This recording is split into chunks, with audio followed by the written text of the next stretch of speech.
For decades, they've appeared silently, without warning, above the world's most dangerous places: nuclear missile sites, weapons silos, command bunkers. Each time the systems fail and the lights return to the sky, what are they watching? What do they know?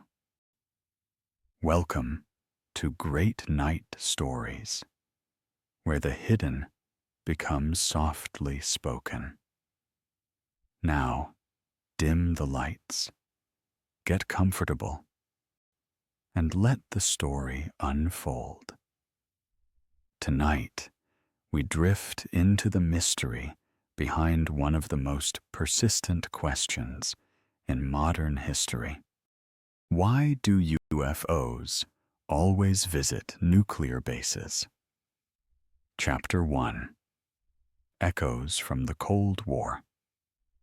In the final months of World War II, something irreversible was set in motion. On July 16, 1945, in the deserts of New Mexico, a sudden light broke the stillness of the early morning sky. The Trinity test, the world's first detonation of a nuclear weapon, marked not only the beginning of the atomic age, but some believe the beginning of another phenomenon altogether. Barely 2 years later, in 1947, a small town in New Mexico would become the center of global speculation: the Roswell incident. Though the U.S. military swiftly declared the debris discovered on a ranch was nothing more than a weather balloon, the original press release mentioned the recovery of a flying disc.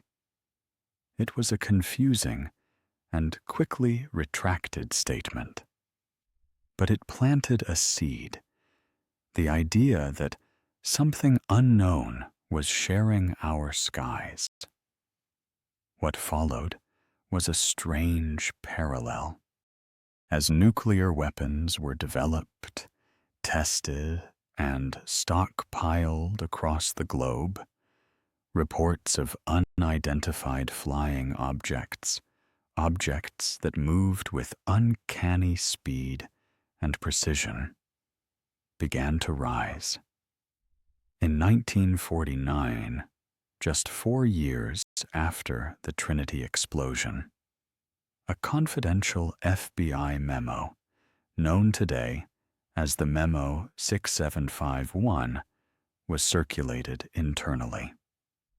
It mentioned flying saucers and suggested they were not terrestrial in origin. Though the memo remains controversial, it signaled a shift in how seriously these sightings were being considered behind closed doors. At the same time, Project Sign was initiated by the U.S. Air Force, the first official investigation into what were then called flying discs. It was followed closely by Project Grudge and later Project Blue Book. But while these programs were beginning to take shape, something subtler was happening across the country. At nuclear research labs, testing sites, and military bases, personnel began quietly reporting sightings of objects behaving in ways no known aircraft could. At Los Alamos, where many of the brightest minds of the Manhattan Project had once worked, scientists began witnessing strange lights hovering over restricted zones.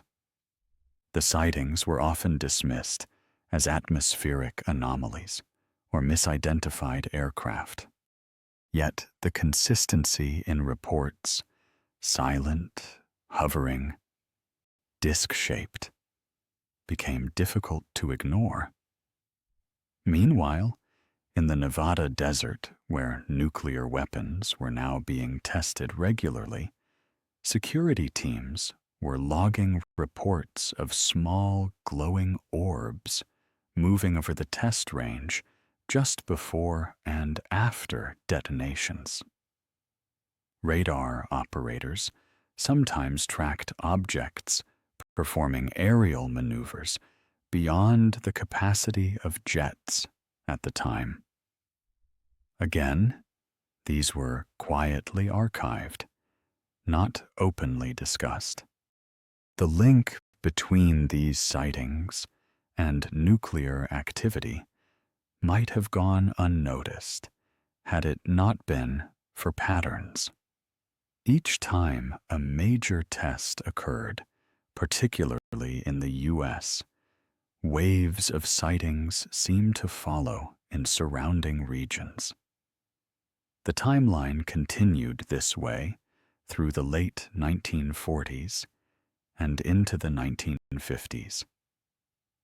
When the Soviet Union successfully detonated its first atomic bomb in 1949, U.S. intelligence noted increased reports of unusual aerial phenomena, not only in America, but globally. In 1952, Washington, D.C. experienced a now famous event. Over several consecutive nights in July, radar operators at both Washington National Airport and Andrews Air Force Base tracked unknown objects entering restricted airspace.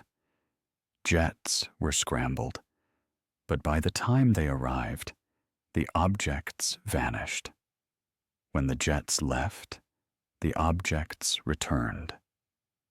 This incident became front-page news, prompting the Air Force to hold an unprecedented press conference to calm public concern.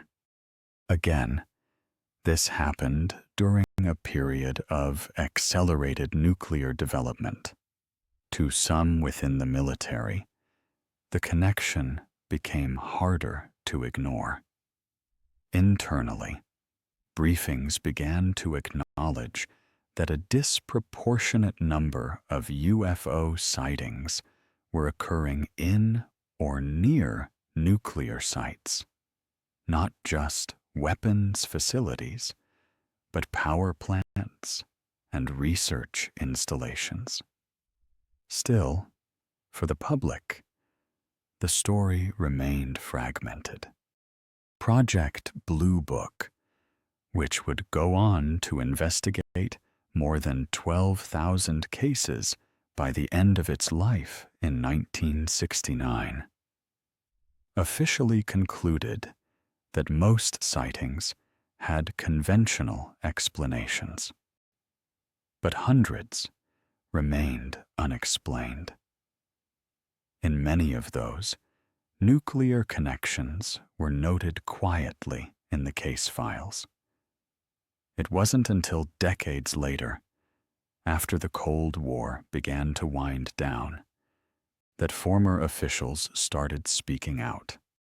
Retired officers who had been stationed at missile silos, security personnel who guarded classified locations, pilots who had chased the unknown. Their accounts, often delivered in measured tones without grand claims, carried the same quiet detail. Strange lights hovering over silos, systems shutting down without cause, radar signatures appearing and disappearing in ways no known aircraft could replicate, and always the same recurring question. Why here? Why at sites holding the most destructive weapons ever built? As the 1940s gave way to the 1950s, the Cold War deepened. Nuclear arsenals expanded, secrecy intensified, and public interest in UFOs grew. Popular culture fed into the narrative. But beneath the surface, a more serious pattern was forming. At the heart of it was an unsettling observation. Wherever the world's most powerful weapons were stored, tested, or prepared, something else seemed to be watching. The first chapter of this story is not about answers. It is about alignment, timelines that overlap, incidents that repeat, and a silent connection that began in the desert with a blinding flash of light and a sudden new presence in the skies. Chapter 2. The Malmstrom Mystery. On the morning of March 24th, 1967, deep beneath the plains of Montana, something happened that is echoed through military records and personal memories for over half a century. It did not involve an explosion, a weapon test, or a conflict. But it did involve nuclear weapons and something uninvited in the sky above. Malmstrom Air Force Base, located near Great Falls, Montana, was and still is one of the primary sites for housing and operating intercontinental ballistic missiles, ICBMs. In the 1960s, it managed hundreds of Minuteman missiles, each capable of carrying a nuclear warhead across continents. These were weapons designed for deterrence, silent, buried deep underground in launch silos, ready for activation only under the gravest circumstances. On that quiet morning in March, Air Force Captain Robert Salas was stationed at the Oscar Flight Launch Control Center, approximately 60 feet underground. Along with another officer, he was overseeing a group of Minuteman missiles, all standing by in alert status. According to Salas's own account, which he later shared publicly and in interviews, a security guard called him via the intercom from above ground. The guard was audibly shaken.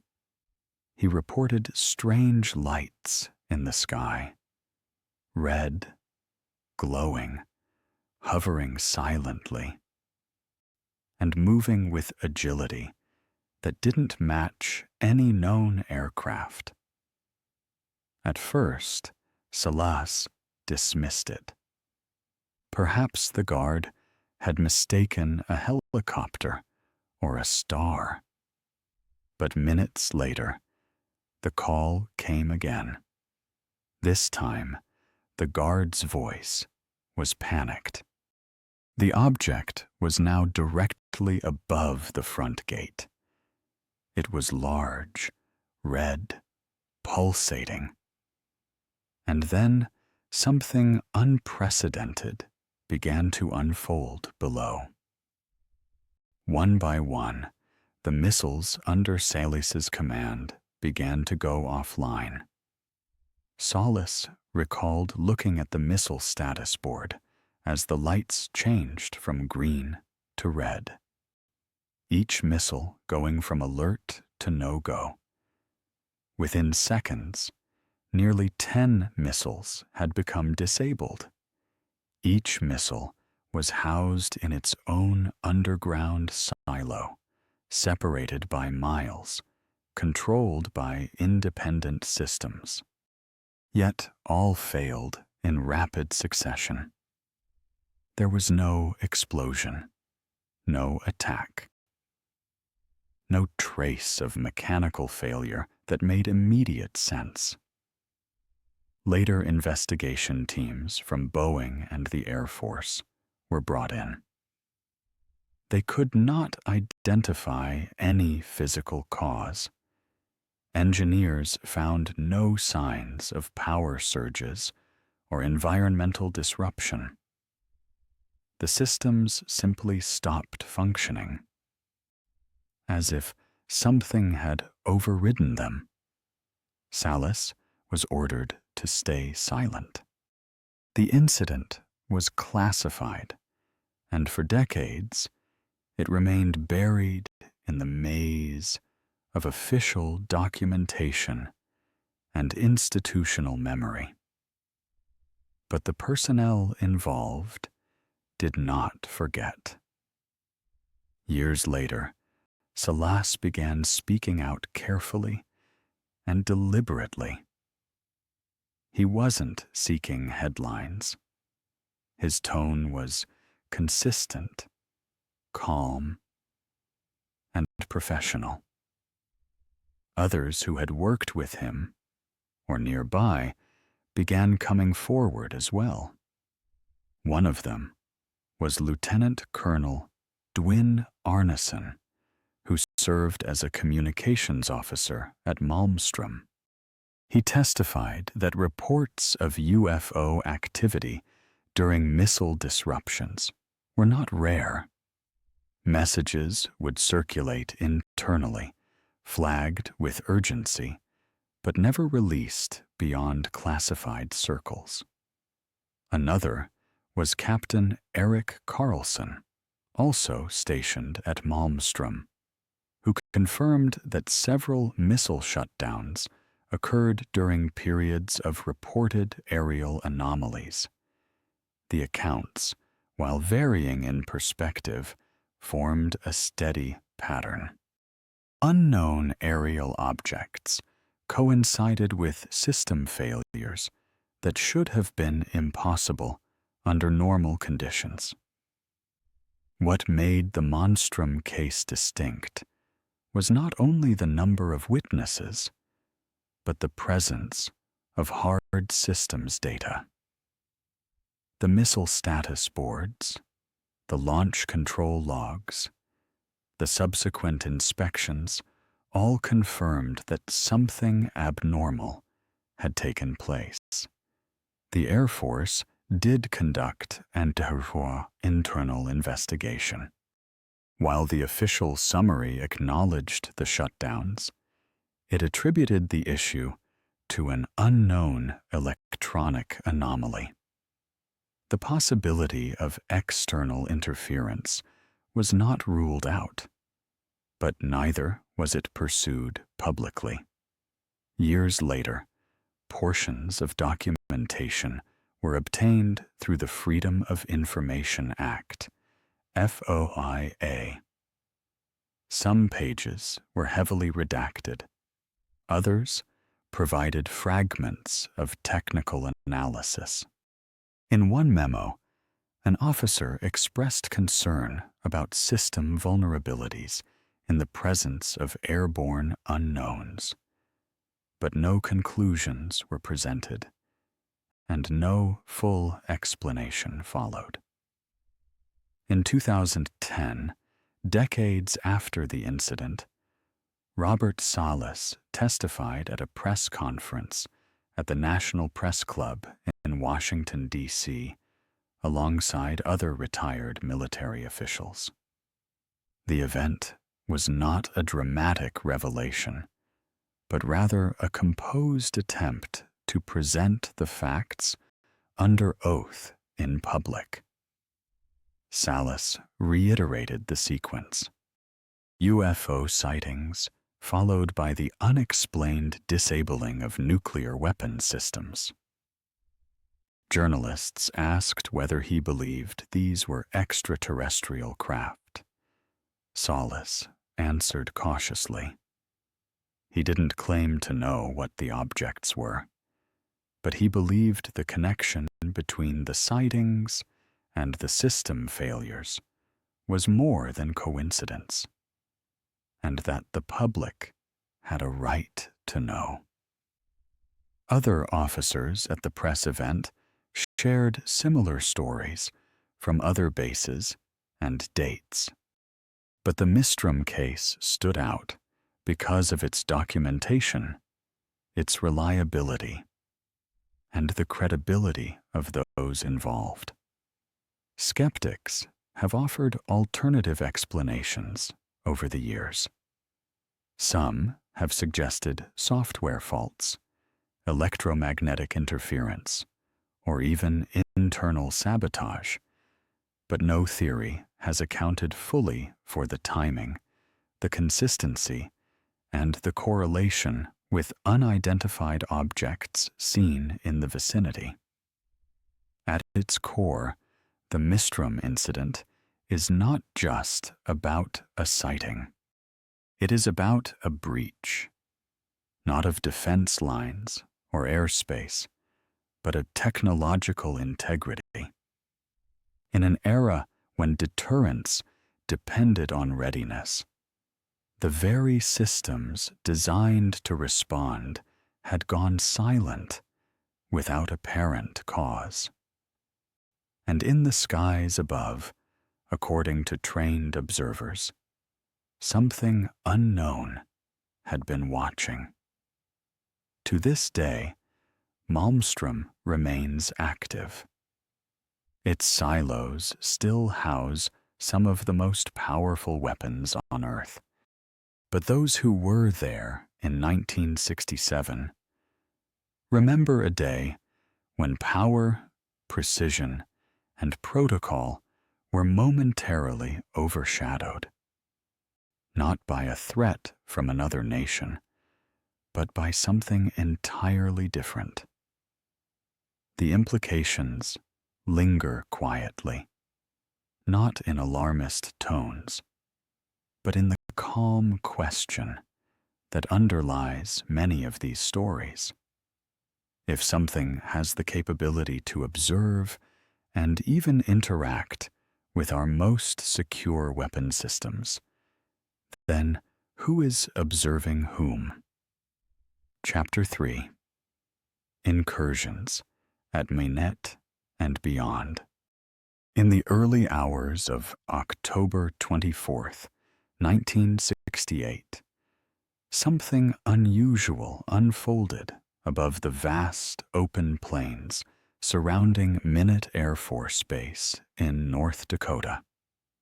The skies were clear, temperatures crisp, and visibility high, ideal conditions for observation. What took place that morning would become one of the most thoroughly documented and quietly puzzling encounters between unidentified aerial objects and a major U.S. nuclear facility. Minette AFB, like Malmstrom, Montana, was and remains home to a large fleet of intercontinental ballistic missiles. Hundreds of Minuteman ICBMs sat in silos buried across the countryside, monitored and guarded by teams of trained airmen and radar operators. The base itself was a critical node in America's nuclear deterrence posture during the Cold War. Shortly after 2:00 a.m., Airman First Class Bond and other security personnel patrolling one of the outer missile facilities reported seeing a strange luminous object hovering low in the sky. It emitted a pulsing light, alternately white and orange, and appeared to be maneuvering silently and without wings or rotor blades. Simultaneously, radar operators at the base detected an unidentified target. The object was fast, steady, and did not respond to radio contact or transponder queries.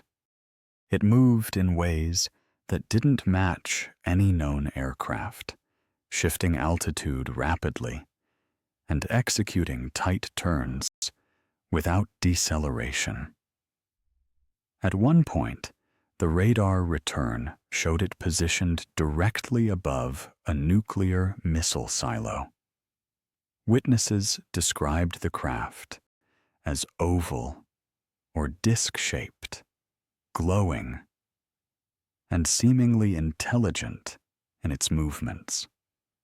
A B-52 bomber that had just completed a training run was veered toward the location to investigate. As it approached, the onboard radar picked up the same target, a solid return matching the ground-based radar feed. The B-52's electronic equipment briefly experienced disruptions, something noted by the crew, but not fully understood at the time. Back on the ground, a team of security airmen pursued the light across the countryside. One patrol vehicle reported being nearly underneath the object, which hovered for a moment before darting away at a speed no conventional aircraft could match. The movement was described as instantaneous. No build-up, no sound, no observable propulsion. As the morning wore on, the object disappeared from radar. By dawn, it was gone, but the reports had already begun filing in from radar rooms, cockpit voice logs, security teams, and field commanders. The Air Force's Office of Special Investigations, OSI, immediately took control of the incident. Personnel were debriefed. Statements were collected. The incident, unusual in its detail and corroboration across multiple systems, was logged internally. Project Blue Book, the Air Force's public F-facing UFO investigation program at the time, launched an inquiry. Despite the wealth of data, radar logs, flight crew accounts, ground observer statements, the final Blue Book summary concluded the object was a combination of stars, temperature inversions, and misidentified aircraft. Many of those involved quietly disagreed. Years later, declassified documents and taped interviews with Air Force personnel revealed a different tone. Radar technicians confirmed that the object had presented a solid radar return, meaning it was not an illusion or a reflection. Crew members of the B-52 emphasized that the object moved at speeds and with agility far beyond the capabilities of any known aircraft. In 1968, the Minette case stands out not just for the volume of evidence, but for the consistency across separate domains. Ground visual sightings, airborne crew reports, and radar confirmation all took place in and around a facility responsible for storing and managing nuclear weapons. But Minette was not an isolated case. Throughout the late 1960s, reports of unidentified objects near nuclear facilities were quietly mounting across the northern plains. In Wyoming, security teams at F.E. Warren Air Force Base reported seeing bright maneuvering lights above missile silos. Some incidents were filed away under routine logs, but others triggered elevated security alerts. In Montana, separate from the earlier Malmstrom incident, additional reports surfaced in 1969 involving glowing orbs near the base perimeter. They hovered at fixed altitudes, then moved away without sound. Radar logs occasionally captured unknown targets, only for the returns to vanish suddenly. And across the Canadian border, Royal Canadian Air Force RCAF units near Cold Lake, Alberta, a known training area with nuclear weapons testing ties, also began recording incidents. In 1967, Canadian radar operators tracked a fast-moving object over restricted airspace. Pilots were sent to intercept, but the object climbed rapidly and disappeared. Unlike in the U.S., Canadian authorities made little public statement. The incidents were logged and filed under defense operations. What connected these sightings was more than geography. It was their proximity to high-S locations and their recurrence during times of heightened Cold War readiness. These weren't isolated visual reports. They often involved multiple observers, equipment logs, and military ray radar systems, and consistently the objects displayed flight characteristics beyond conventional explanation. Over time, some investigators began to detect patterns. Many of these encounters occurred during routine missile maintenance operations, times when underground silos were opened, or weapons were being moved or inspected. Other incidents followed test exercises involving bomber flights with simulated nuclear payloads.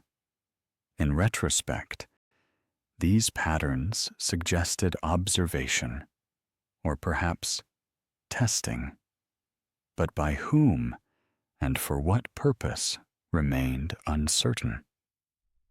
Official explanations continued to lean toward natural or human-made causes. Balloons, aircraft, stars refracted by atmospheric layers. Yet for many of those who saw these objects firsthand, these explanations fell flat. Captain James Pavitt, a radar officer who served during this period, later remarked in an interview, "These weren't hallucinations. These were tracked objects, tracked by equipment designed to monitor enemy missiles, not stars." The broader question lingered. If these objects weren't from adversarial nations, and no evidence ever emerged to suggest Soviet craft were involved, then what were they? Some dismissed the encounters as Cold War paranoia. Others considered them a side effect of classified aerospace testing. And yet, the sightings always seemed to occur where no secret aircraft were expected, and always near the world's most dangerous weapons. The Minay incident remains one of the most thoroughly studied military UFO encounters in American history. It has been cited in declassified intelligence summaries, presented at public hearings, and investigated by independent researchers. Despite this, no definitive conclusion has ever been offered. Perhaps that's because the event speaks not to one anomaly, but to a broader phenomenon, one that would continue to surface quietly and persistently wherever nuclear arms were stationed. The North Dakota skies have long since returned to silence, but in the memories of those who stood on duty that night, one fact remains unshaken. Something unknown entered a tightly controlled military zone, hovered above a missile facility, and left without a trace. And that something had no name. Chapter 4. Silence over the Sea. The USS Franklin D. Roosevelt encounters. The open ocean offers no shelter, no distraction. Aboard an aircraft carrier, particularly in the 1950s and 60s, there were no city lights to pollute the sky. Only the horizon, the stars, and occasionally something else. The USS Franklin D. Roosevelt, a midway-ass aircraft carrier commissioned just after World War II, served as a key part of the U.S. Navy's strategic posture during the early decades of the Cold War. She carried dozens of fighter jets, reconnaissance planes, and at times, nuclear payloads. Between 1950 and 1975, she was deployed across the Atlantic, the Mediterranean, and the Caribbean. And during those years, something unexplained seemed to follow her. It began subtly with scattered reports. In 1952, during maneuvers in the North Atlantic, several sailors reported seeing a bright object in the sky, large, silent, and disc-shaped. It remained visible for several minutes before vanishing. The incident was chalked up to reflections or visual misinterpretation common at sea, but more would follow. One of the most notable sightings occurred in 1958, while the USS Roosevelt was participating in NATO exercises. During a clear night off the coast of Portugal, multiple crew members spotted a glowing object hovering off the port side. At first, they believed it to be an aircraft, possibly a Soviet reconnaissance plane, but the object didn't move like any plane they knew.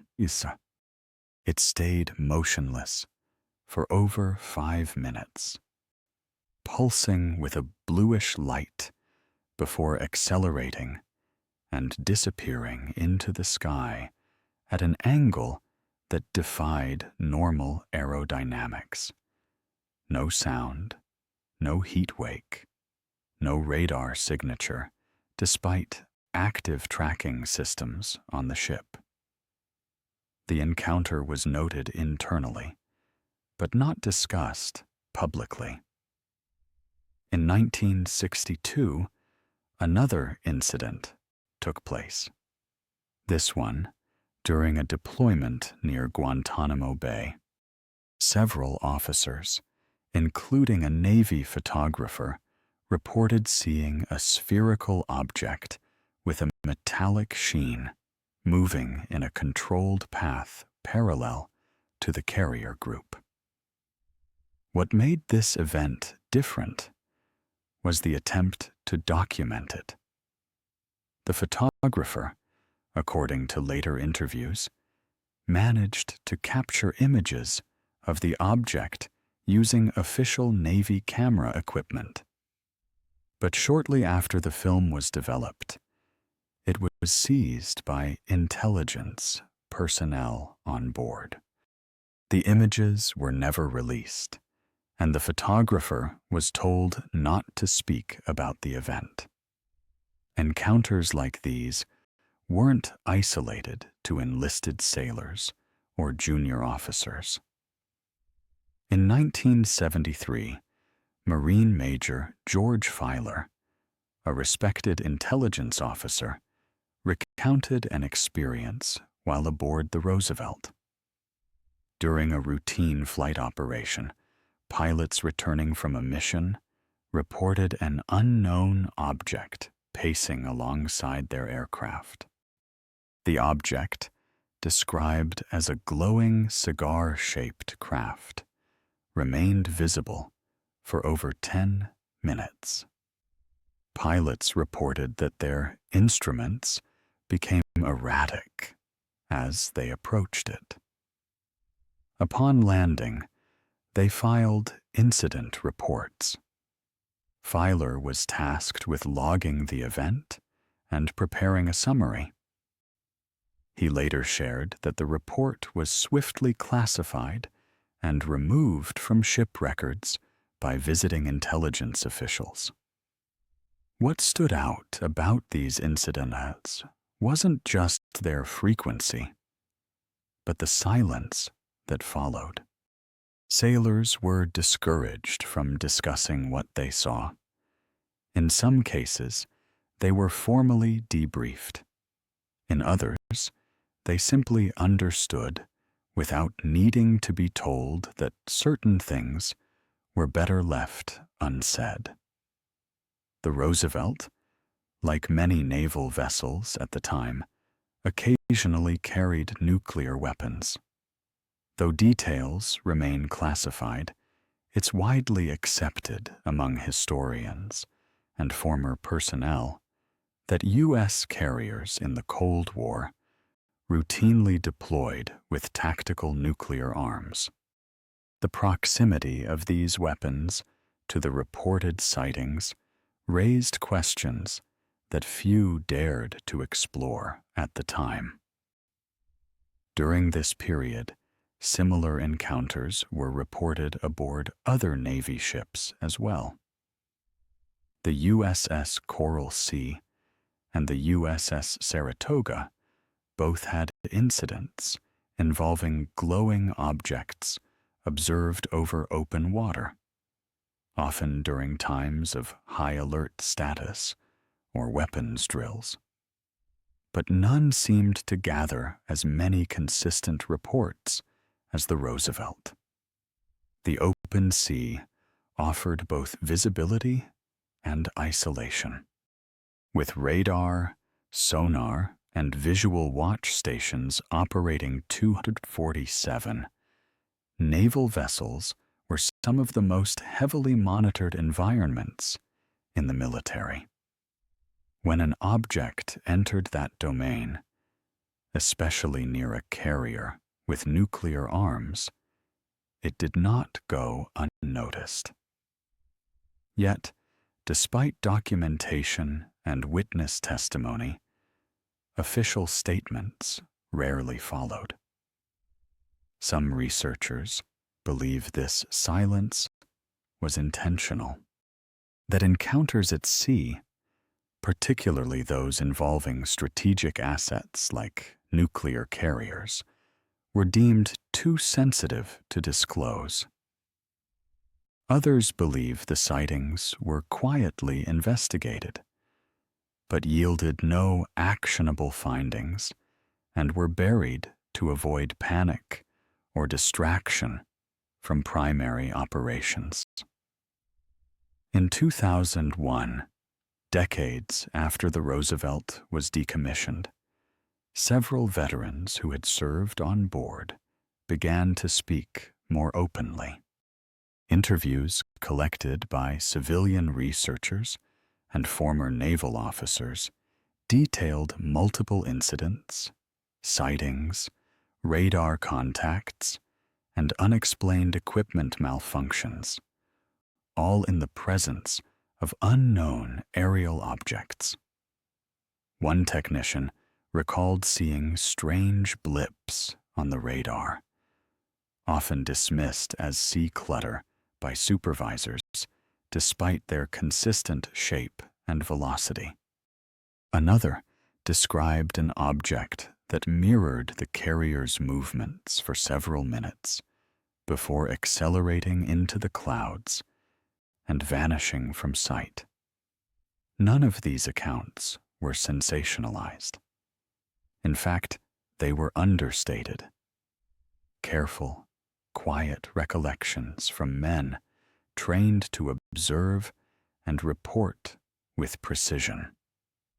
The Roosevelt's encounters highlight a unique chapter in the broader pattern of unidentified aerial phenomena. While most public focus remains on sightings over land, military bases, missile silos, and power plants, the oceans have their stories too. And aboard one of the most heavily armed ships of its time, those stories accumulated silently. To this day, the full records of the USS Franklin D. Roosevelt's operations remain partly classified. What we do know is that over a span of more than 2 decades, during deployments in both peacetime and crisis, something unexplained appeared again and again in its airspace. Was it coincidence that these appearances occurred near a carrier with nuclear capabilities? Or was it part of a pattern, one that extended across branches, across nations, and across decades? The sailors who served on the Roosevelt don't claim to know, but they remember. They remember looking into the sky and seeing something that wasn't a plane, wasn't a star, and wasn't supposed to be there. And they remember the silence that followed. Chapter 5: Soviet Secrets and Shadows. The story of unidentified aerial phenomena is often told from a Western perspective, dominated by American radar logs, declassified Pentagon memos, and testimonies from U.S. military personnel. But behind the Iron Curtain, similar accounts were unfolding, often with eerie parallels.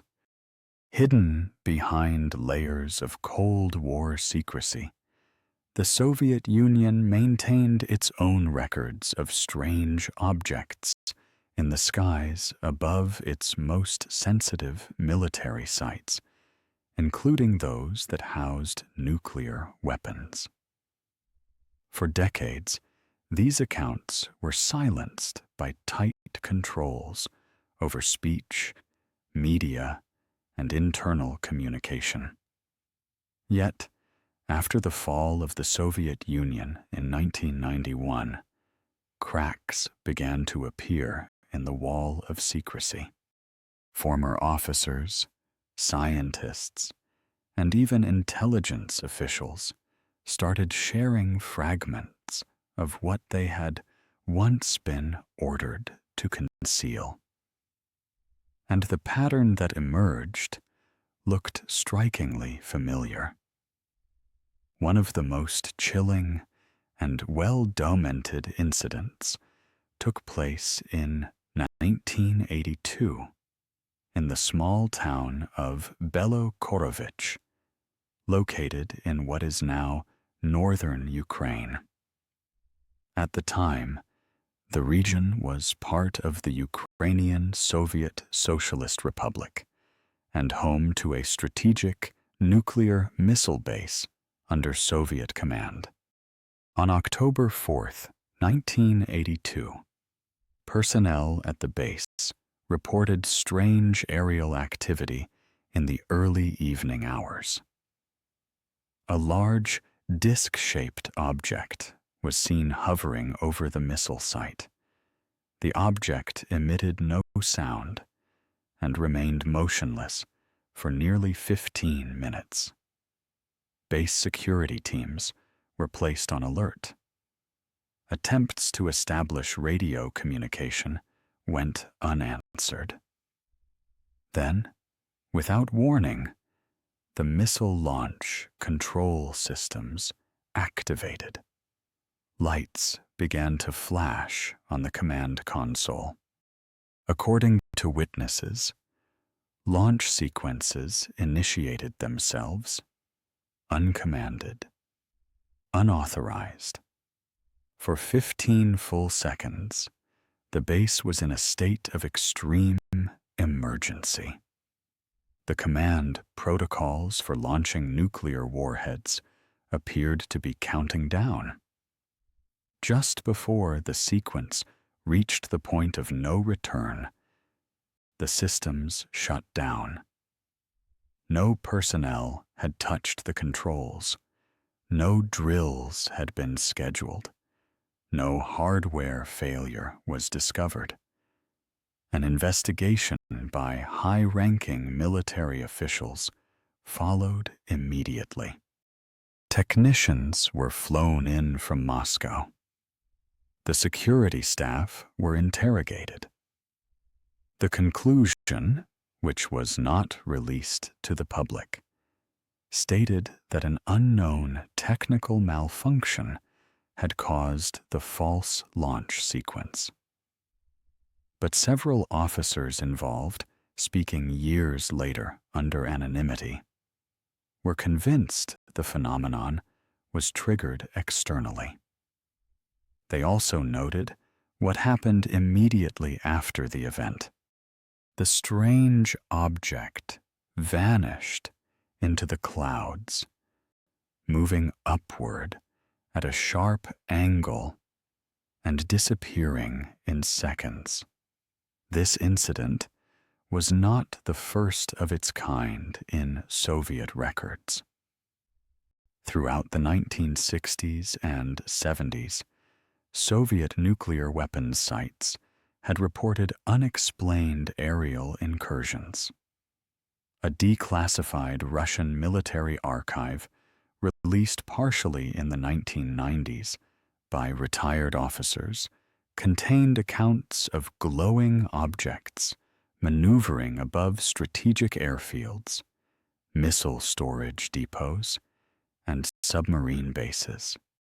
In many cases, radar operators tracked the objects only to watch them disappear suddenly from scope.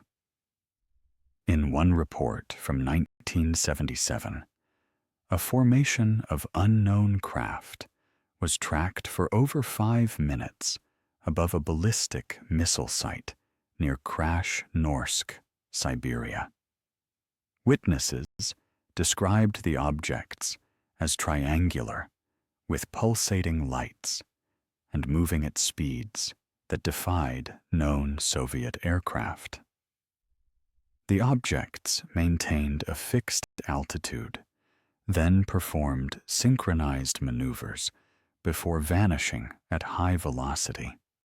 Soviet naval forces had their own encounters. In 1984, sailors aboard a Typhoon-class submarine in the Barents Sea observed an object moving underwater at extreme speeds, much faster than any known submarine. Though not strictly an aerial object, it triggered widespread speculation among naval officers about what it could be. Some called it a USO, an unidentified submerged object. Others believed it was a new American spy device. But no evidence of any Western technology matching the descriptions was ever found. In fact, Soviet scientists were formally assigned to investigate these incidents. One such team, led by Dr. Felix Zagel, a respected astronomer and military consultant, compiled reports for high-L defense committees. Zagel's team identified a high number of sightings clustered around sensitive military zones, particularly those related to nuclear command and control systems. He attempted to present these findings to the Soviet Academy of Sciences, but the topic was politically taboo. His work was eventually dismissed as speculative, despite internal support from key defense analysts. The KGB also monitored reports of UFOs, not just within the USSR, but abroad. Declassified KGB files released after 1991 included summaries of American incidents, including Roswell, Malmstrom, and Minette, compiled from intercepted radio transmissions, open-source intelligence, and embedded sources. Soviet analysts were deeply interested in whether these events were real, and more importantly, whether they signaled an unknown foreign technology. But beyond intelligence gathering, there were also practical concerns. If unknown aerial craft could interfere with nuclear systems, as they seemingly did in Belo Corvice, that presented not just a mystery, but a serious security risk. In the early 1980s, the Soviet military quietly commissioned studies on electromagnetic anomalies affecting missile silos. One report, uncovered by Posts, Soviet researchers noted instances of guidance system disruption following low-altitude flyovers by unidentified objects. In most cases, no known aircraft were operating in the area. The files emphasized the need for enhanced shielding of control systems, but admitted that the source of interference remained unknown. Skeptics then and now have offered alternative explanations: power fluctuations, software errors, internal sabotage. Yet these same systems had been built with redundancies, hardened against known forms of interference, and the recurring presence of unknown objects during each failure event, confirmed by radar, visual sightings, and technical logs, could not easily be dismissed. By the late 1980s, under Gorbachev's policy of glasnost opus, limited press coverage of UFO phenomena began to appear in Soviet newspapers. Civilian sightings were mentioned, and older military encounters were alluded to, though still shrouded in vague language.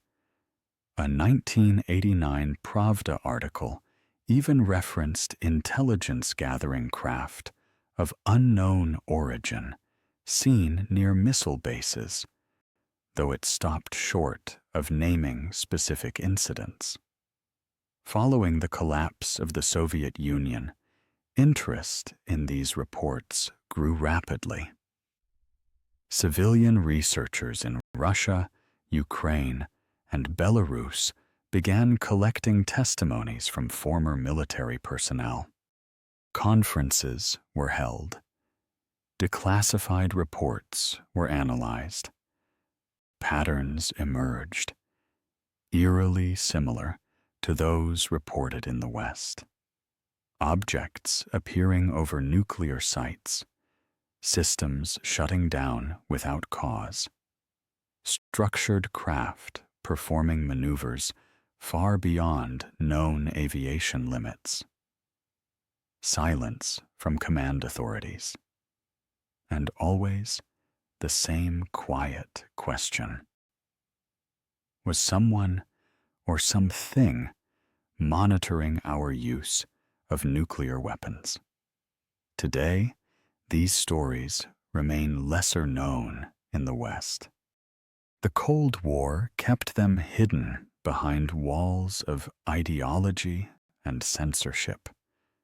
But they exist piece by piece in testimony and document, painting a parallel picture to the American narrative.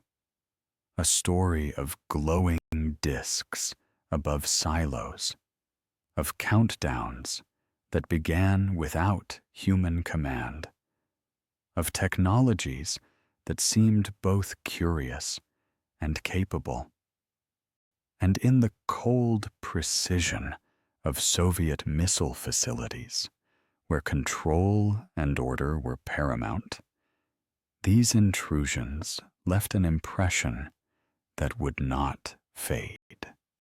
Not with time, not with politics, and not with denial. Chapter 6.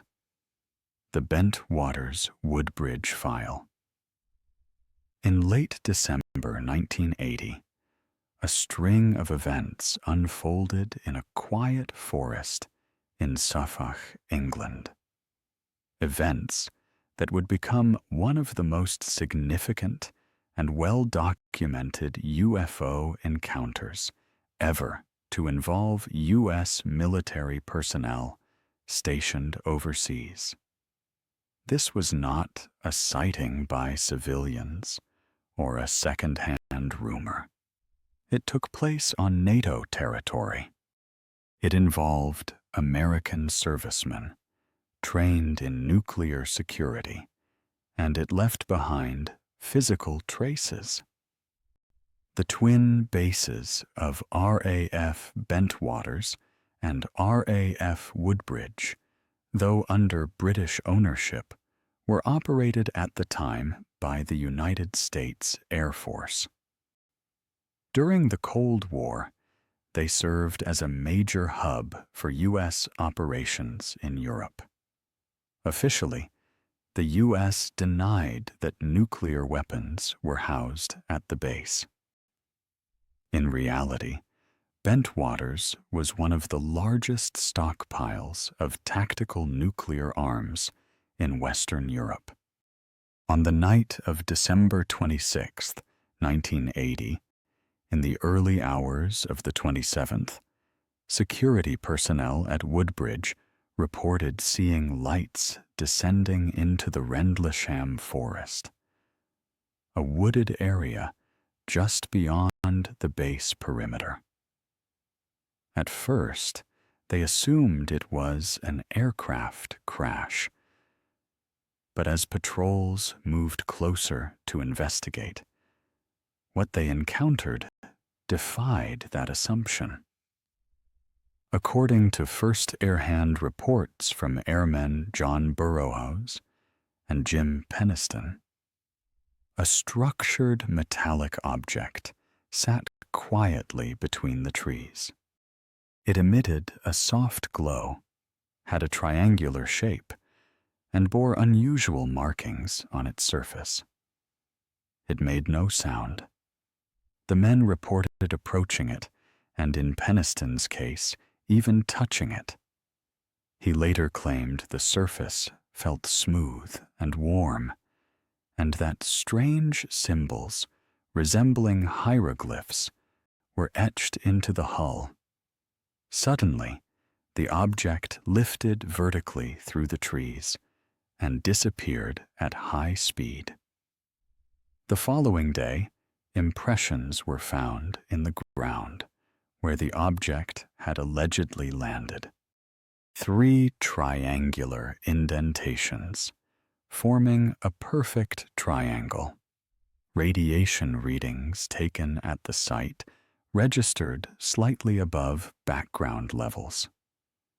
Nearby branches appeared singed. Photographs were taken. Samples were collected. 2 nights later, on December 28th, the object returned. This time, a larger team was involved, led by Deputy Base Commander Lieutenant Colonel Charles Halt. He carried a handheld tape recorder to document the experience in real time. The tape, which was later released to the public, captured the calm but increasingly tense voice of Halt as he described strange lights moving through the trees. At one point, Halt and his team observed a glowing red orb hovering at tree level. The object pulsed, then split into multiple smaller lights that moved through the forest silently. One of them appeared to beam a shaft of light down into the weapon storage area at Bentwaters. On the tape, Halt can be heard saying, "It's coming this way now. We're observing what appears to be a beam coming down to the ground. This is unreal." The encounter lasted several hours. Radar operators later confirmed an unidentified object had been tracked briefly over the area. Local law enforcement received reports of strange lights from nearby civilians. The event was formally logged in a memo written by Colonel Halt on January 13th, 1981. Known now as the Halt Memo. It summarized the events in neutral military language, but clearly stated that unidentified lights were seen by numerous individuals. The memo was sent to the UK Ministry of Defence, but was not widely circulated at the time. Years later, Colonel Halt would go much further. In public interviews and sworn testimony, he stated that he believed the objects encountered were under intelligent control and that the incident was deliberately downplayed by both U.S. and UK authorities. He described how he was later warned not to discuss the event, and that key documents and radar logs mysteriously disappeared from official records. What makes the Bentwaters Woodbridge incident stand out is the convergence of multiple forms of evidence: visual sightings by trained military personnel, physical indentations in the soil, unusual radiation readings, audio recordings, and official documentation. In 1994, researcher Georgina Brune uncovered additional MOD Ministry of Defense correspondence, showing that the incident had indeed been taken seriously at high levels. Though the MOD insisted there was no threat to national security, internal documents revealed concern about the presence of U.S. nuclear weapons at the base, and whether the event might have constituted a breach. This quiet concern was echoed years later by Nick Pope, a former MOD investigator who handled UFO cases during the 1990s. He described Bentwaters as the UK's Roswell, not because of recovered material, but because of the depth and quality of military involvement. Still, official responses remained muted. No follow-up investigation was ever publicly acknowledged by NATO or the U.S. Air Force. The radiation readings were dismissed as inconclusive. The ground impressions were attributed to forest activity, and the eyewitnesses were left with questions. Over time, more witnesses came forward. In 2010, a group of former U.S. servicemen held a press conference in Washington, D.C., calling for the release of classified files related to the incident. They stated that the public deserved to know what was encountered near nuclear weapons storage areas on foreign soil. They also suggested that these were not isolated events. Similar objects, they said, had been seen near missile silos in the U.S. and bases in Europe. The pattern was becoming difficult to ignore.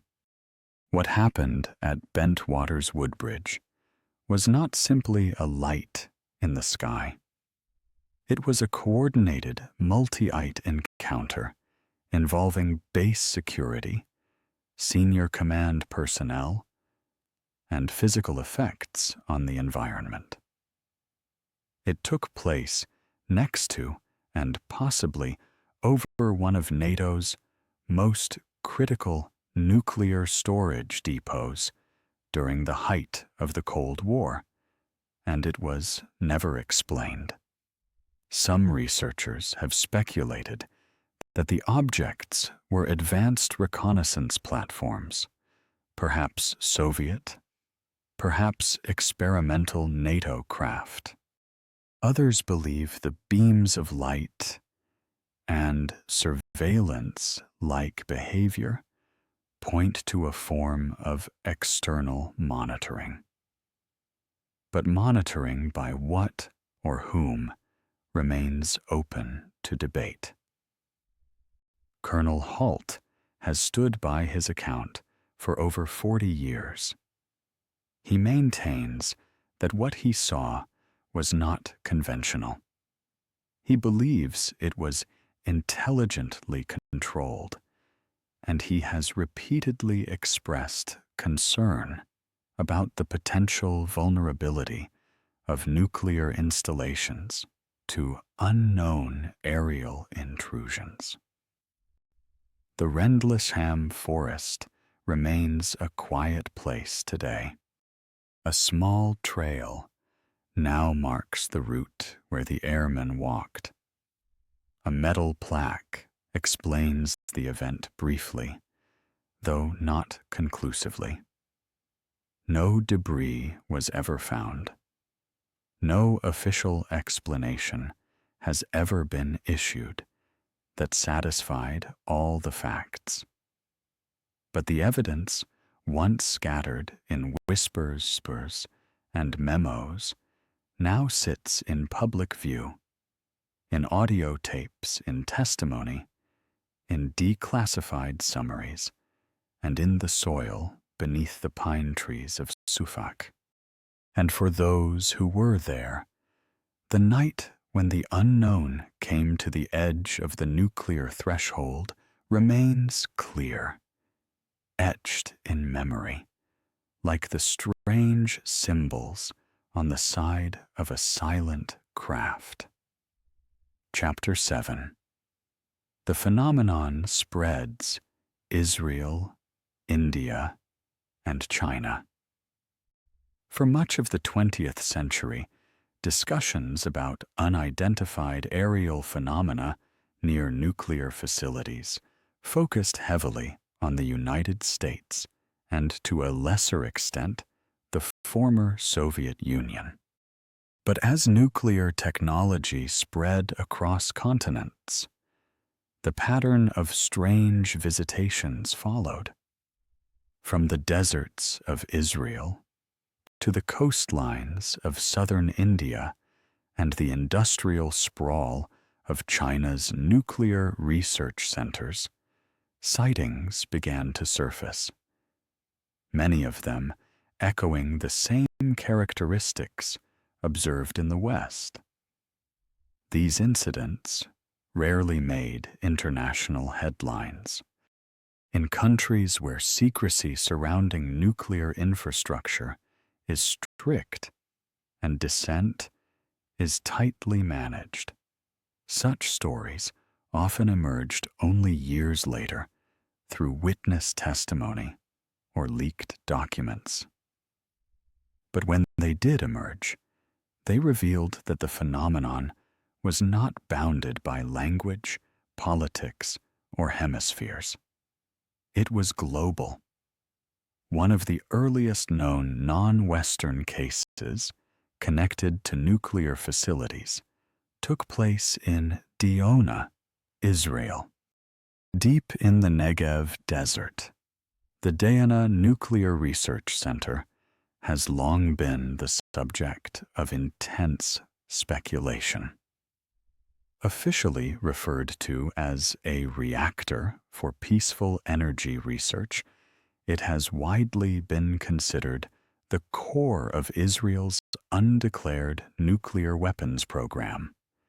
In the late 1970s, multiple reports began to surface of unidentified craft seen hovering over or near the facility. According to retired Israeli Air Force personnel, several scramble alerts were triggered during this period. Fighter jets were dispatched toward radar contacts that seemed to hover at high altitudes only to vanish when approached. In one specific incident from 1981, an object was reportedly seen hovering silently over the base for over 5 minutes.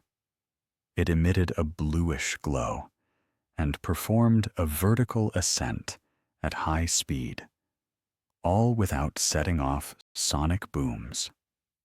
Ground observers noted that the object appeared to cast no shadow in the midday sun. Though no photographs were ever released, internal defense sources later confirmed that radar logs did show a trackable object, one that did not match the flight signature of any known aircraft at the time.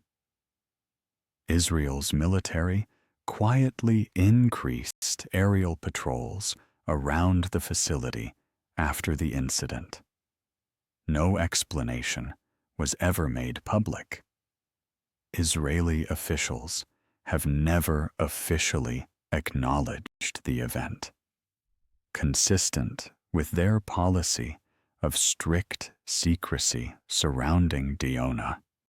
But among retired intelligence officers, the incident remains an unspoken marker.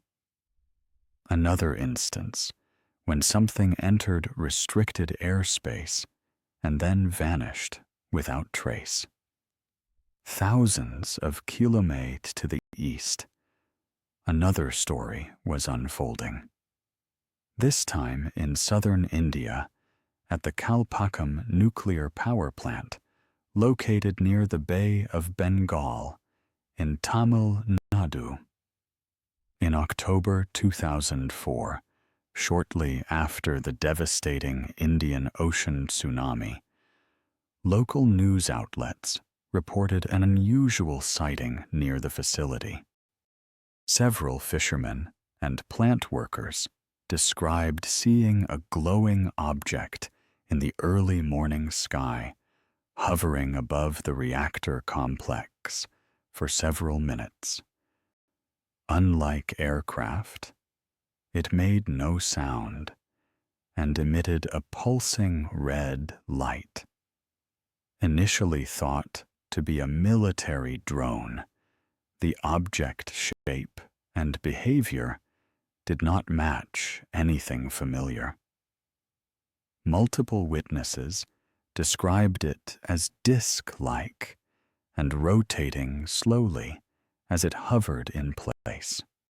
According to unofficial sources, Indian security forces increased their presence at the site for several weeks following the incident.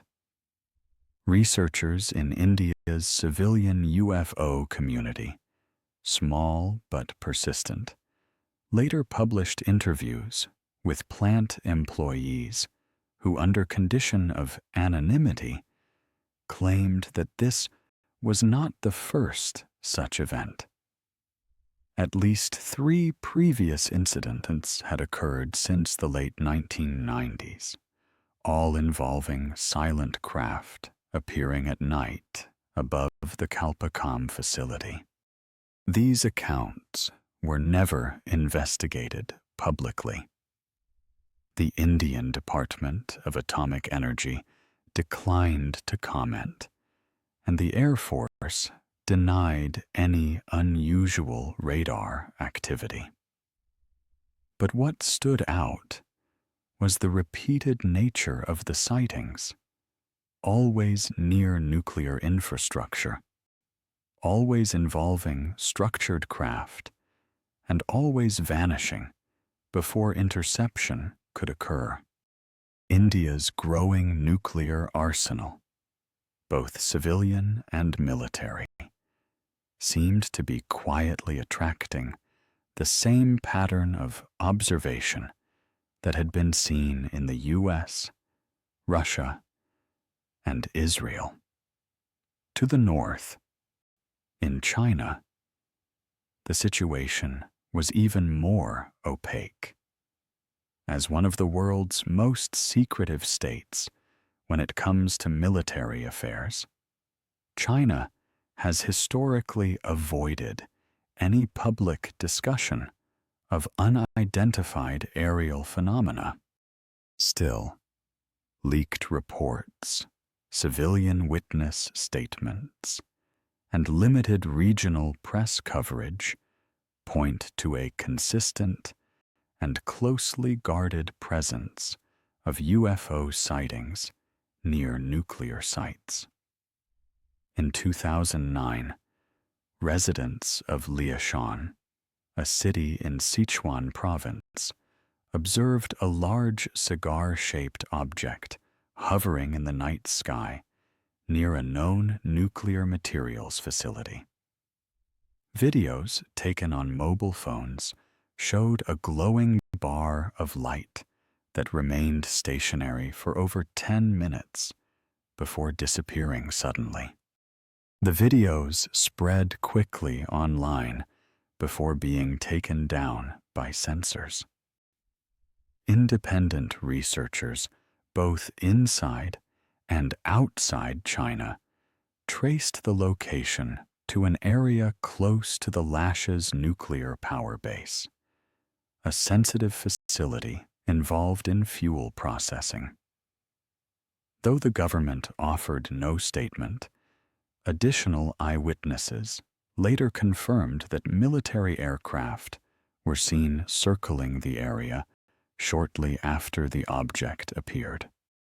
In Xinjiang province, where one of China's earliest nuclear testing grounds, Lapnor, is located, strange aerial sightings have been reported by local herders and border patrols since the 1980s.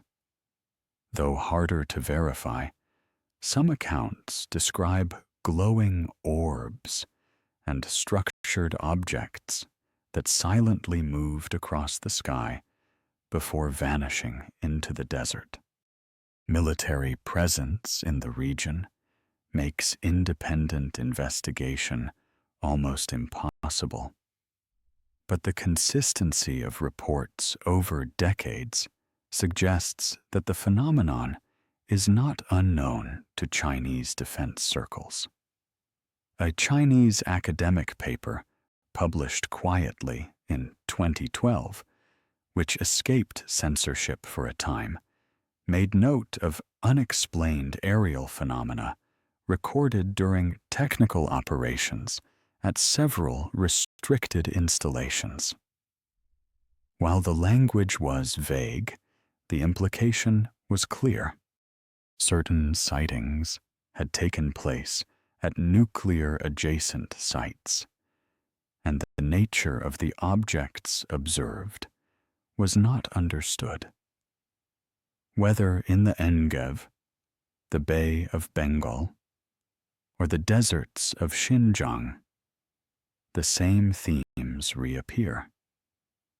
Objects moving in ways that defy known aerodynamics, appearing in or near nuclear installations, often during periods of heightened activity or unrest. They are observed by trained personnel, recorded by radar, and quickly dismissed or hidden by national authorities. Some argue these are advanced surveillance drones, either from rival states or internal blacks. Others suggest unknown atmospheric phenomena or instrumentation errors. But what makes these events compelling is their recurring association with the most sensitive sites humanity has built. In places where nuclear energy is split, where weapons are assembled, where materials are enriched, these objects appear. They do not seem hostile. They do not make contact, but they watch. And across cultures, across languages, and across continents, the quiet observation continues. Chapter 8. The Missile Shutdown Patterns. In the realm of nuclear command and control, redundancy is paramount. Every system, from launch authorization protocols to missile readiness checks, is built with layers of fail-safes, backups, and hardened shielding to prevent malfunction. These safeguards are designed to withstand human error, sabotage, cyber attack, and even electromagnetic interference. Yet, despite these precautions, something has repeatedly managed to bypass those layers quietly and without explanation. Across multiple continents and decades, a curious and consistent phenomenon has emerged. Nuclear missile systems suddenly going offline. Not due to mechanical failure, not from external tampering, but coinciding again and again with the appearance of unidentified aerial objects. The pattern began to take shape with the Monstrum Air Force Base incident in 1967, which we examined earlier. In that case, 10 Minuteman ICBMs were rendered inoperative shortly after a UFO was observed hovering above the silo complex. Technicians found no fault in the system. The missiles simply transitioned from alert status to offline, one after another. At the time, this was seen as a stand-alone event. But it wasn't. In 1975, missile sites across the northern tier of the United States, including Luring AFB in Maine, Malmstrom in Montana, and Minet in North Dakota, experienced security breaches from unidentified aerial craft. These intrusions were taken seriously enough to prompt high-level alerts. Unknown lights were seen maneuvering over restricted launch areas, triggering responses from security teams and scrambling of jet interceptors. In some cases, missile crews reported short-lived but unexplained disruptions in status indicators. No formal shutdowns were logged, but the interference was noted. In 1979, at Warren Air Force Base in Wyoming, another pattern emerged. On multiple occasions, Air Force officers reported sightings of bright, disc-shaped craft above missile fields. Radar operators tracked unknown targets moving at low altitude, performing controlled turns above ICBM installations. Though the missiles did not shut down, security footage and radar logs were quietly archived. A former base commander, speaking anonymously, years later referred to the events as unacknowledged intrusions with unknown intent. But the most dramatic shutdown since Monstrum occurred not in the United States, but in Soviet Ukraine in the town of Belokorovich, as previously covered in Chapter 5. In 1982, missile officers witnessed an object hovering silently over the base. Without warning, control systems began initiating launch sequences on their own. For nearly 15 seconds, it appeared as if nuclear missiles were being prepared to fire. Then, just as suddenly, the system reset. No launch occurred. No cause was found. This case was remarkable, not just for its similarity to Malmstrom, but for its added gravity. An unauthorized countdown had actually begun. The proximity of these intrusions to launch critical components suggested not passive observation, but interaction. In both cases, there was no sign of physical tampering, no power fluctuation, no electromagnetic surge that could explain the event. Years later, retired officers from both nations, once Cold War adversaries, would come forward, unaware at the time that the other side had experienced nearly identical events. What had been interpreted in the 1960s and 70s as possible espionage or adversarial interference was now viewed through a broader lens. These weren't isolated security breaches. They were part of a recurring global phenomenon.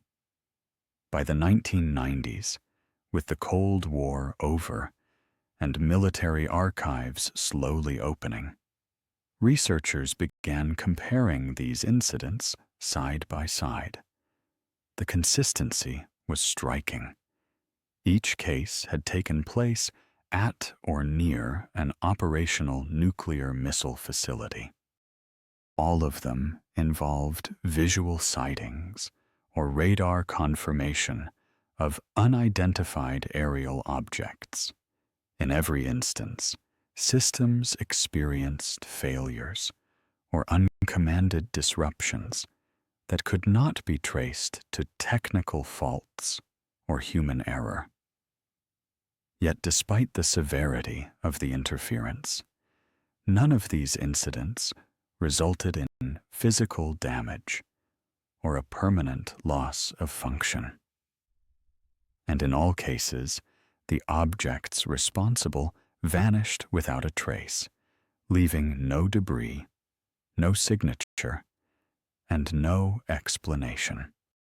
To date, no known military aircraft, domestic or foreign, has been demonstrated to possess the capability to remotely disable multiple independent missile systems, especially those spread across vast distances with no central control point. The idea that an adversarial power could intrude on such secure infrastructure without detection or trace borders on implausible. Even more compelling was the behavior of the intruding objects. They never attacked. They never attempted communication. They hovered. They observed. And in some cases, they seemed to interact, just enough to render the systems temporarily inoperative. Some observers have suggested these incidents were tests. Probes, perhaps, to assess nuclear capabilities or response readiness. Others argue they were warnings, a demonstration of power meant to dissuade further weapons escalation. And some speculate they were part of a monitoring system tracking human nuclear activity with an interest beyond geopolitics. During a 2010 press conference at the National Press Club in Washington, D.C., several former U.S. Air Force officers presented sworn testimony describing these shutdown incidents in detail. Among them were Robert Salissa from Malmstrom and Charles Halt from the Bentwaters Woodbridge incident. They called on the U.S. government to declassify all records of unidentified aerial intrusions at nuclear sites. Their message was calm, but clear. These were not random events. They formed a pattern, and that pattern had implications for national and global security. To date, their call has gone unanswered. While some documents have been released under the Freedom of Information Act, others remain redacted or classified. In several cases, documentation is known to have existed, but has gone missing.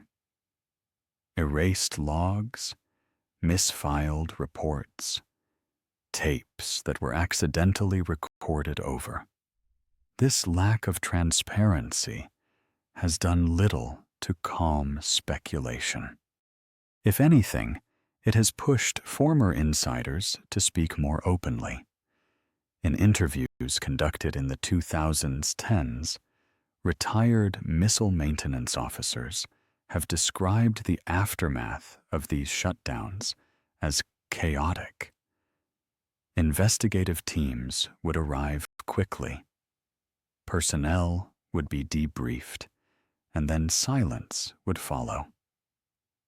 Many of the incidents were never acknowledged in official timelines. They were omitted from base histories, overlooked in public relations materials, and absent from standard incident reports. Some airmen were required to sign non-disclosure agreements. Others simply understood that speaking out could jeopardize their careers. Still, the testimony continues to grow. From Montana to Ukraine, from North Dakota to Siberia, the stories are the same. Lights in the sky, silent craft hovering over silos, warning lights blinking on control panels, systems going dark, and always the same conclusion. No conventional cause could be found. The implications of these incidents remain difficult to digest. In a world where nuclear deterrence depends on absolute control and reliability, the idea that external forces, whether adversarial or unknown, can interfere with that control is profoundly unsettling. Yet, that is exactly what the evidence suggests. This is not speculation. It is not mythology. It is data collected, confirmed, and archived by military professionals in some of the most secure environments on Earth. And in those silos, beneath layers of steel and earth, the silence that follows each shutdown speaks louder than any alarm. Something is watching. Something has the capability to reach inside the most guarded systems known to humankind. Whether it is a test, a warning, or something else entirely, the pattern has been made clear, and it is still unfolding. Chapter 9. The files they didn't want opened. For decades, the official stance of governments around the world has been simple. Unidentified aerial phenomena are either misidentifications, natural events, or experimental aircraft. Nothing to be alarmed about, nothing to confirm. But behind closed doors, a very different picture has emerged. A picture built slowly through the release of classified files, testimony from insiders, and documents obtained through persistent use of the Freedom of Information Act. From the late 1940s to the end of the 1960s, the U.S. Air Force operated a series of investigative efforts into what were then referred to simply as flying saucers. These programs evolved from Project Sign to Project Grudge, and eventually to the most well-known Project Blue Book. Officially, Blue Book was established in 1952 to determine whether UFOs posed a threat to national security. By the time the project ended in 1969, it had investigated over 12,000 cases. The vast majority, the Air Force claimed, could be explained. Weather balloons, Venus, aircraft, reflections, but over 700 cases remained unexplained. And more importantly, the conclusions of Blue Book did not always align with internal assessments. One such example involves a 1965 incident at the Wartith Air Force Base in Michigan, where personnel tracked a glowing object near a nuclear weapons storage area. Blue Book classified the case as insufficient data, but an internal Air Force intelligence memo, later declassified, noted that the object demonstrated unusual flight characteristics inconsistent with known technology. Over time, it became clear that Project Blue Book was not just a research initiative, but a public relations effort. The goal, in part, was to provide explanations that reduced public concern. High-ranking officials, including Air Force physicist Dr. J. Allen Hynek, who initially served as Blue Book's scientific advisor, later admitted that many cases were dismissed too quickly and with insufficient investigation. Heck eventually became one of the most respected civilian researchers of UFO phenomena, deeply critical of the project he once helped manage. Even as Blue Book closed its doors, the phenomenon did not go away, and neither did the documentation. Starting in the 1980s, American researchers began using the Freedom of Information Act to uncover what the government hadn't told the public. The resulting documents painted a far more complex picture than official statements suggested. FOIA releases revealed that UFOs had repeatedly been observed near sensitive military installations, including nuclear missile silos, submarine bases, and nuclear weapons labs. Some documents were heavily redacted, entire pages blacked out, but enough remained to confirm that the U.S. government had taken these sightings seriously. A 1975 NORAD memo, for instance, discussed repeated incursions by unknown aerial craft over several nuclear bases in the northern tier of the United States. The memo acknowledged that fighter jets had been scrambled but failed to intercept the objects, the term used to describe them, unidentified helicopters. But eyewitness reports and radar data contradicted that label. These were not helicopters.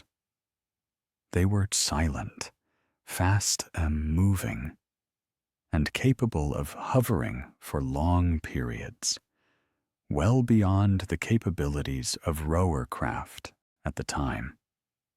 In another FOIA-released memo from 1976, an Air Force officer stationed at Kirtland AFB in New Mexico documented sightings of glowing objects near the Manzano weapons storage area, one of the most secure nuclear stockpiles in the country. The report included detailed diagrams, timing logs, and light spectrum analysis. The conclusion: no known aircraft or atmospheric condition can account for the observed events.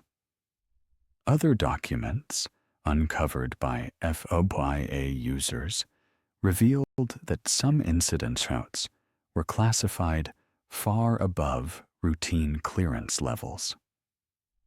References to restricted code word access and compartmentalized intelligence suggested that certain UFO reports were handled with the same sensitivity as the nation's most protected nuclear secrets. Even more puzzling was the lack of follow-up. In case after case, internal memos acknowledge the credibility of the sightings, often corroborated by radar pilots and ground personnel, but then recommended no further action. It was as if the phenomenon was being observed, recorded, and then shelved. By the early 2000s, public interest in government UFO secrecy had waned. But inside the Pentagon, something else was happening.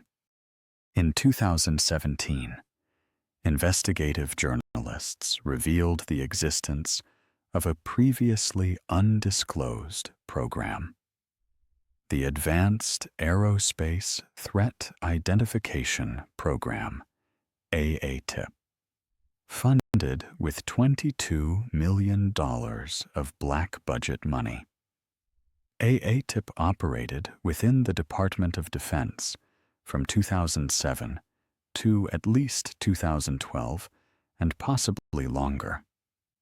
Its mission to investigate reports of unidentified aerial objects, particularly those that posed a potential threat to military assets. AIP analyzed dozens of encounters, including those involving nuclear-related incidents, though many of its findings remain classified. The few details that have emerged suggest that these objects displayed flight characteristics far beyond known technology, including sudden acceleration, hypersonic speed without sonic booms, and the ability to hover silently for extended periods. One of the program's contractors, aerospace executive Dr. Hal Puthoff, stated publicly that some of the materials studied under AATIP included exotic metamaterials, substances allegedly recovered from unknown craft. These claims remain controversial and unverified, but they further fueled speculation that the U.S. government had long known more than it was admitting. More recently, in 2020 and 2021, the U.S. Department of Defense formally acknowledged the authenticity of several UAP videos taken by Navy pilots. These videos, showing small, fast-moving objects performing maneuvers impossible with known aircraft, were part of a new wave of official disclosure. Congress responded by ordering further investigations and requiring the intelligence community to produce periodic reports. In June 2021, the Office of the Director of National Intelligence, ODNI, released a preliminary report. It stated that of 144 military-reported UAP sightings between 2004 and 2021, only one could be explained. The rest remained unresolved. The report stopped short of mentioning nuclear connections, but in a follow-up hearing in 2022, several representatives specifically asked whether UAPs had been observed near U.S. nuclear facilities. The answer, though vague, was yes.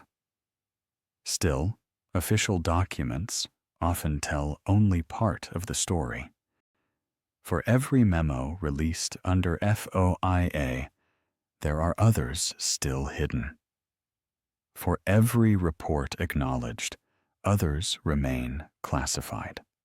And for every official who steps forward, there are many more who remain silent, bound by non-disclosure agreements, security oaths, or simply the weight of doubt. Perhaps that is why the most revealing documents are often the ones that were never meant to be seen. Raw intelligence briefings, handwritten logs, radar transcripts scribbled under pressure. They speak not in polished language or rehearsed conclusions, but in real-time uncertainty. A security officer, noting object, hovered over silo. No sound. Control systems flickered. A radar tech, writing, return moved erratically, impossible speed, lost track at 60,000 feet. a debriefing officer remarking, "Witnesses credible, no explanation offered." These are not the files meant for public consumption, but they exist. And together, they form a hidden record, not of alien visitation necessarily, but of something persistent, intelligent, and uninvited. The files they didn't want opened tell a story the public was never supposed to hear. A story of shadows over silos, lights that blinked out missiles, and a mystery that reached into the heart of humanity's most destructive technology. It is not a story of answers, but it is a record. And the pattern it reveals grows clearer with every uncovered page. Chapter 10. Eyewitnesses in uniform. For most of their careers, they said nothing. Bound by security clearances, duty, and the weight of disbelief, they kept their experiences sealed behind military walls. But over time, after retirement and reflection, a number of former service members, men and women with decades of experience, trained to report only what they could verify, stepped into the public light with accounts that had haunted them since their days in uniform. They weren't conspiracy theorists. They weren't chasing notoriety. They were radar operators, missile technicians, pilots, and base commanders. And what they described calmly and consistently were events that defied conventional explanation. Many of them tied directly to the most secure military assets on Earth, nuclear weapons. Among the first to speak publicly was Captain Robert Salas, a U.S. Air Force missile launch officer stationed at Malmstrom Air Force Base in 1967. Salas had already gone on record in earlier chapters of this narrative, but his calm and detailed retellings deserve attention here again. He was underground on duty in the Launch Control Center when the missiles under his command suddenly went offline. Above ground, security personnel reported a glowing red object hovering over the silo. Years later, Salas described the incident not with drama, but with clarity. He recounted the systematic shutdown of multiple Minuteman ICBMs, each going from alert to no-go status with no discernible cause. At first, he assumed it was a technical glitch until the calls from security above ground made it clear something unusual was occurring outside. Salas didn't go public until decades later, long after he'd left the military. Even then, he was measured in tone. "I'm not claiming little green men," he once said in an interview. "I'm just saying something with capabilities far beyond ours interfered with our most powerful weapons." He wasn't alone. Colonel Charles Halt, Deputy Base Commander at RAF Bentwaters in the United Kingdom, also spoke out years after his own experience. In December 1980, Halt led a team of servicemen into Rendlesham Forest to investigate strange lights. What he saw, structured craft maneuvering silently, beaming light into the base's weapon storage area, left him stunned. He captured part of the event on audio tape and later filed an official memorandum with the U.S. Air Force. Halt's credibility is hard to dispute. A career officer with a calm demeanor and a known on-sense approach. He stated flatly, "This was something beyond our understanding. It was real, and it was not from any military force on this planet." Other accounts followed. Major George Filer, a U.S. Air Force intelligence officer and flight controller, served aboard aircraft carriers and air bases during the Cold War. In one case, he recalled receiving a report from a fighter pilot who had locked onto a fast-moving unknown object. Before he could fire, the object accelerated and disappeared. Filer documented the encounter, but the report was quietly buried.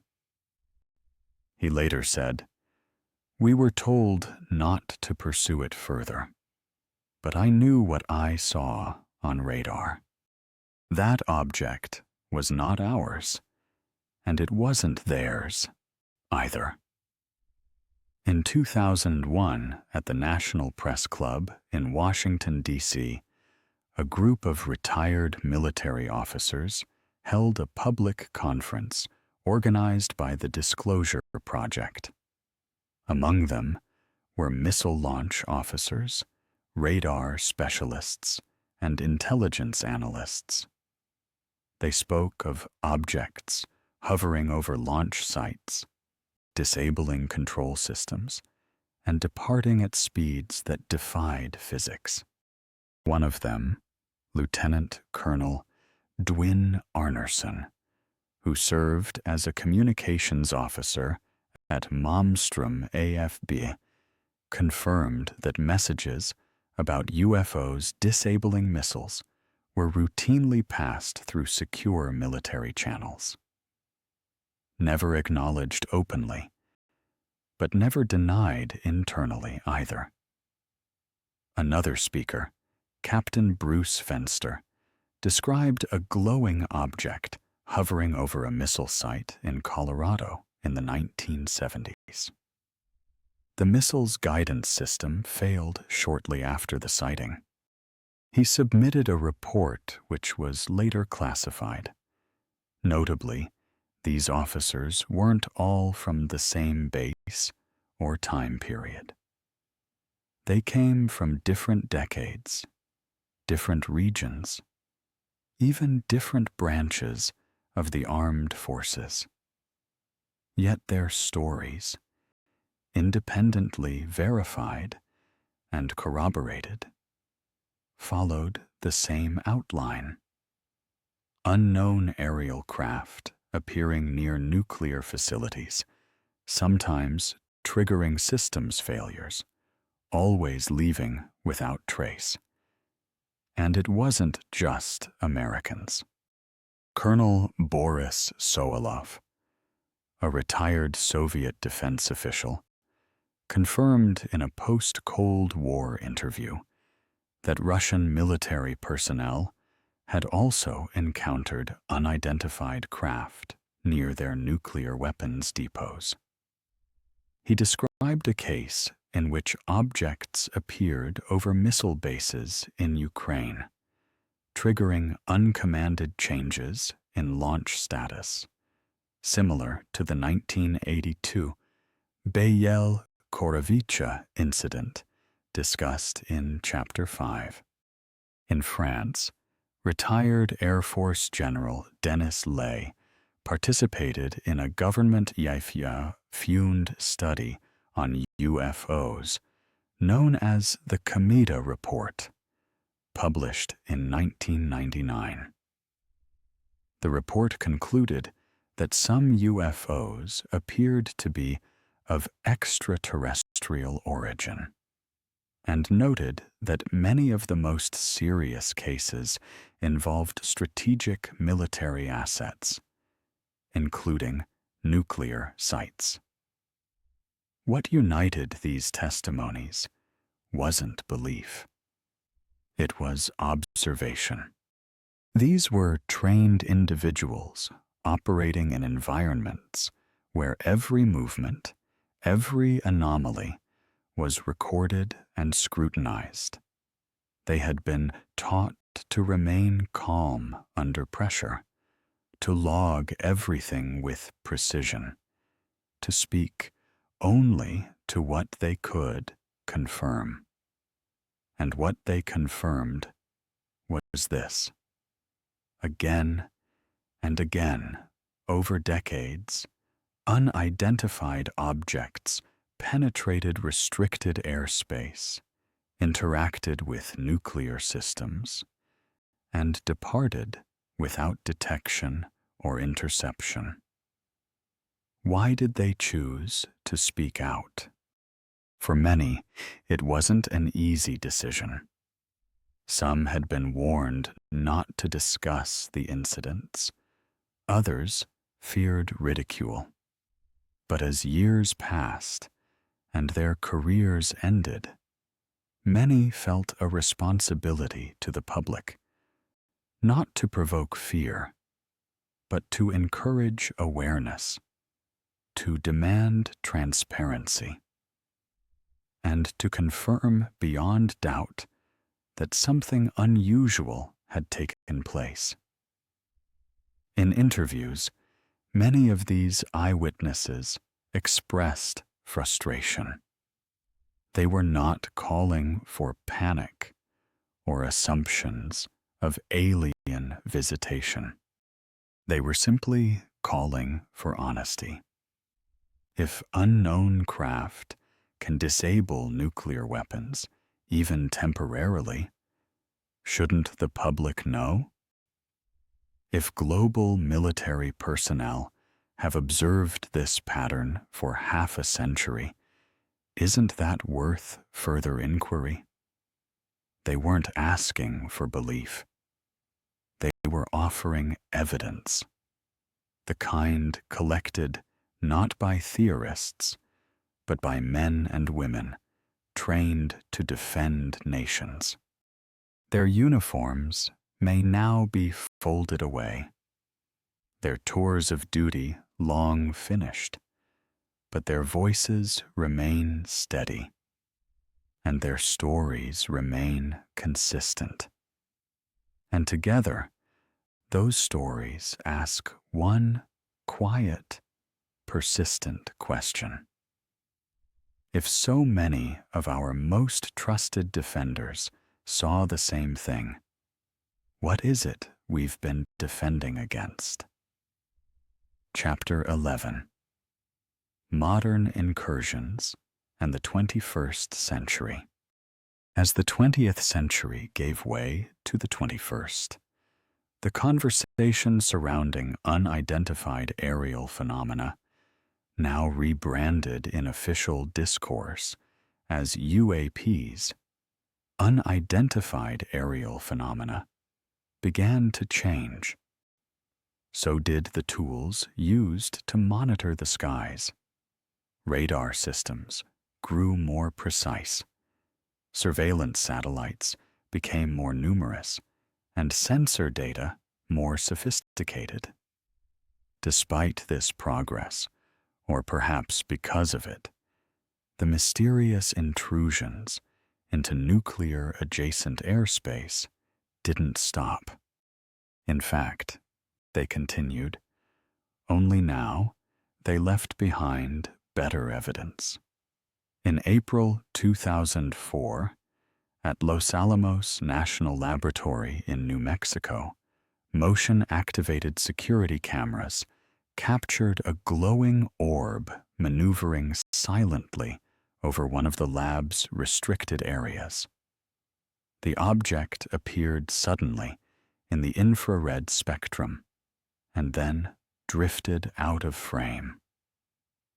Though no official comment was made, civilian researchers later learned of the incident through a whistleblower involved in site security. Los Alamos, of course, holds special significance. It was the birthplace of the atomic bomb and continues to play a central role in nuclear weapons development and monitoring. The incident drew immediate comparisons to earlier sightings in the same region. Sightings that had occurred decades earlier during the Manhattan Project, but now equipped with better tracking systems and digital recording technology. In 2006, a more public incident unfolded in the skies over O'Hare International Airport in Chicago. Multiple airline employees, including ground crew and pilots, witnessed a dark disc-shaped object hovering silently above one of the terminals. It then shot straight upward through the cloud layer, leaving a clean, circular hole. The FAA initially dismissed the incident, stating that radar had picked up nothing unusual, but internal reports and air traffic control audio leaked to the press, confirming the seriousness of the sighting and the credibility of the witnesses. Though not tied to a nuclear facility, the O'Hare case was another reminder that highly trained observers, including commercial pilots and aviation personnel, continued to encounter structured, unexplained objects in controlled airspace. But more direct links to nuclear sites soon followed.